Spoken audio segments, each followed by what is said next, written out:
मैं आना भी जुत्तियां खा लियो घरे बह के पर किसी अपने नूं नाल लैके कदे कोई शै नहीं लैनी कदे कोई शै खरीदनी नहीं गी जुत्ती कपड़ा डंगर कोई भी शै चाहिदी ना कलियां जाके सौदा करना अज वेख लिया नज़ारा फिर अज वेख लिया नज़ारा आ जी असीं झोटा लैके आंदा साडे नाल भाईए दा विआह वा ते झोटा उत्ते करना ते असीं झोटा चाहीदा ते असीं अपने नाल एक रिश्तेदार आ साडा ਉਹ ਨਾ ਕੰਮ ਕੁਮ ਕਰਦੇ ਆ ਲੈਣ ਦੇਣ ਦਾ ਨਾ ਅਸੀਂ ਉਹਨਾਂ ਦਾ ਮਿੰਤਰਲਾ ਕੀਤਾ ਵੀ ਯਾਰ ਸਾਨੂੰ ਇੱਕ ਝੋਟਾ ਲੱਭ ਦੋ ਉਹਨਾਂ ਨੇ ਕਿਹਾ ਰੌਲਾ ਹੀ ਕੋਈ ਨਹੀਂ ਭਾਜੀ ਝੋਟਾ ਅੱਗੋਂ ਸਾਨੂੰ ਕਹਿਣ ਲੱਗੇ ਲੈ ਲਓਗੇ ਮੈਂ ਹਾਂ ਵੀ ਅੱਲਾ ਦੀ ਖੈਰ ਆ ਲੈ ਲਾਂਗੇ ਕਿਹੜਾ ਕੰਮ ਆ ਝੋਟੇ ਦਾ ਉਹਨਾਂ ਨੂੰ ਕਹਿਤਾ ਜੀ ਉਹਨਾਂ ਨੇ ਨਾ ਹੁਣ ਕਿਸੇ ਜਗ੍ਹਾ ਤੇ ਜਾ ਕੇ ਨਾ ਝੋਟਾ ਵੇਖਿਆ ਝੋਟਾ ਵੇਖ ਕੇ ਨਾ ਤੇ ਉਹਨਾਂ ਨੇ ਕਿਹਾ ਵੀ ਠੀਕ ਆ ਜੀ ਅਸੀਂ ਝੋਟਾ ਸਾਨੂੰ ਦੇ ਦੇਣਾ ਉਹਨਾਂ ਦੇ ਨਾਲ ਗੱਲਬਾਤ ਹੋ ਗਈ 2,80,000 ਦੀ ਨਾ 2,85,000 ਦੀ ਗੱਲਬਾਤ ਕਰਕੇ ਤੇ ਉੱਥੇ ਖਿਲਾਰ ਆਏ ਆ ਵੀ ਸਾਡੇ ਬੰਦੇ ਆਣਗੇ ਤੇ ਫੇਰ ਅਸੀਂ ਲੈ ਜਾਾਂਗੇ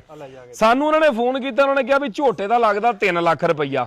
ਮੈਂ ਕਿਹਾ ਵੀ ਯਾਰ 3 ਲੱਖ ਲੱਗਦਾ ਤੁਹਾਡੇ ਤੇ ਕਿਹੜਾ ਬੇਤਬਾਰੀ ਝੋਟਾ ਚੰਗਾ ਉਹਨਾਂ ਨੇ ਕਿਹਾ ਵੀ ਝੋਟਾ ਚੰਗਾ ਸੁਥਰਾ ਝੋਟਾ ਵਾ ਤੇ ਤੁਸੀਂ ਆਓ ਤੇ ਆਣ ਕੇ ਲੈ ਜਾਓ ਸਾਡਾ 2 ਦਿਨ ਟਾਈਮ ਨਹੀਂ ਲੱਗਾ ਤੀਜੇ ਦਿਨ ਅਸੀਂ ਗਏ ਉਹਨਾਂ ਨੇ ਸਾਨੂੰ ਨਾਲ ਲਿਆ ਮੈਂ ਤੇ ਅੱਬੂ ਜੀ ਗਏ ਜਾ ਕੇ ਨਾ ਉਹਨਾਂ ਨੇ ਕਿਹਾ ਵੀ 3 ਲੱਖ ਰੁਪਈਆ ਲੱਗਦਾ ਤੇ ਪਰ ਅਸੀਂ ਲੈਣਾ 3.5 ਲੱਖ ਰੁਪਈਆ ਮੈਂ ਅੱਬੂ ਜੀ ਨੂੰ ਕਿਹਾ ਵੀ ਇਹਨਾਂ ਨੂੰ 3 ਲੱਗਾ ਇਹਨਾਂ ਨੂੰ 3 ਦੇ ਦਿਓ ਅਸੀਂ 5000 ਸਾਈ ਕੱਢ ਕੇ ਉਹਨਾਂ ਨੂੰ 3 ਲੱਖ ਰੁਪਈਆ ਦਿੱਤਾ ਉਹਨੇ ਕਿਹਾ ਨਹੀਂ ਝੋਟਾ ਉੱਥੇ ਹੀ ਬੰਨ ਦੇ ਭਰਾ ਉਹ ਤੇ ਸਾਨੂੰ ਏਦਾਂ ਪੈ ਗਿਆ ਜਿਵੇਂ ਅਸੀਂ ਪਤਾ ਨਹੀਂ ਕਿਤੇ ਤੀਜੇ ਪਾਸਿਓਂ ਆਏ ਮੈਂ ਅੱਬੂ ਜੀ ਨੂੰ ਕਿਹਾ ਝੋਟਾ ਉੱਥੇ ਬੰਨੋ ਜੀ ਕਿਹੜਾ ਸਗਾਤ ਆ ਕਿਤੋਂ ਹੋਰ ਲੈ ਲਾਂਗੇ ਅਸੀਂ ਲਿਜਾਣਾ ਹੀ ਨਹੀਂ ਅਸੀਂ ਝੋਟਾ ਉੱਥੇ ਬੰਨਤਾ ਉਹਨੇ ਕਿੱਕ ਮਾਰੀ ਤੇ ਗਿਆ ਤੇ ਜਿਸ ਬੰਦੇ ਦਾ ਝੋਟਾ ਸੀ ਨਾ ਉਹ ਕਹਿੰਦਾ ਯਾਰ ਆਓ ਤੁਸੀਂ ਮੈਂ ਤੁਹਾਨੂੰ 280 ਦਾ ਦਿੰਨਾ ਓਹੋ ਹੋ ਸਵਾਦ ਆ ਗਿਆ ਰਿਸ਼ਤੇਦਾਰੀ ਦਾ ਯਕੀਨ ਕਰੋ ਅੱਜ ਵੀ ਮੈਂ ਨਾ ਰਿਸ਼ਤੇਦਾਰੀ ਦਾ ਸਵਾਦ ਆ ਗਿਆ ਉਹ ਲਓ ਜੀ ਉਹ ਅਸੀਂ ਉਹਦੇ ਅਕਾਊਂਟ 'ਚ 2,80,000 ਰੁਪਈਆ ਸੈਂਡ ਕੀਤਾ ਉਹਨੇ ਕਿਹਾ ਮੇਰੀ ਇਹਦੀ 285 ਦੀ ਜ਼ਬਾਨ ਸੀ ਇੱਕ ਦਿਨ ਦੀ ਇਹਨੂੰ 4 ਦਿਨ ਹੋ ਗਏ ਮੈਨੂੰ ਲਾਰੇ ਲਾ ਰਿਹਾ ਤੁਸੀਂ ਪੈਸੇ ਦਵੋ ਮੈਨੂੰ ਲੋੜ ਆ ਤੇ ਝੋਟਾ ਲੈ ਜਾਓ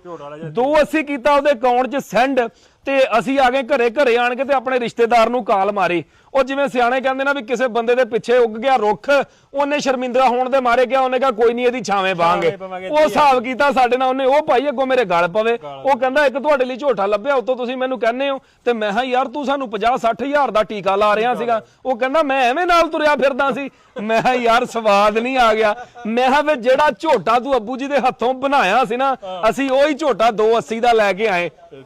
ਕਿਉਂ ਜੀ